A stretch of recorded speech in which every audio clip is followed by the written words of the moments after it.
Bharat England semifinal ম্যাচে বৃষ্টির জন্য বারবার বিঘ্নিত হয়েছে।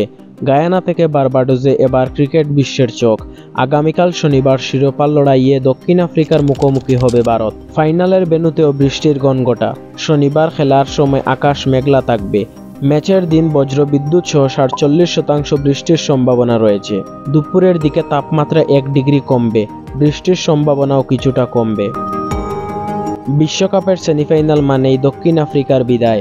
ওয়ানডে বিশ্বকাপে ৫ বার ও টি-20-তে ২ বার, এমন হওয়াতে চোখার তকমাও পেয়েছে তারা। অবশেষে সেমির মঞ্চ পেরিয়ে ফাইনালে দক্ষিণ আফ্রিকা। বোলারদের দুর্দান্ত পারফরম্যান্সে সেমিফাইনালে আফগানিস্তানকে উড়িয়ে দিয়েছে দক্ষিণ আফ্রিকা। এদিকে গত টি-20 বিশ্বকাপে সেমিফাইনালে ইংল্যান্ডের বিপক্ষে হেরে বিদায় নিয়েছিল ভারত। বছর ২-১ পর সেই হারের ক্ষতে প্রলোভ দিল রোহিত শর্মার দল। এবার ইংলিশদের বিদায় করে ফাইনালের টিকিট কাটল ভারত। গতকাল গায়ানার প্রভিডেন্স স্টেডিয়ামে টস হেরে আগে ব্যাট করতে নেমে নির্ধারিত ২০ ওভারে ৭ উইকেট হারিয়ে ১৭১ রান তুলেছিল ভারত। দলের হয়ে সর্বোচ্চ ৫৭ রান করেছিলেন রোহিত। জবাবে খেলতে নেমে ১৬ ওভার ৪ বলে ১০৩ রানে অল আউট হয়ে গেছে ইংল্যান্ড। আগামীকাল বার্বাডোসের ব্রিজটাউনের খেলা হবে ফাইনাল ম্যাচ। ভারত এবং সাউথ আফ্রিকা দুই দলই এখন পর্যন্ত কোনো ম্যাচ হারেনি।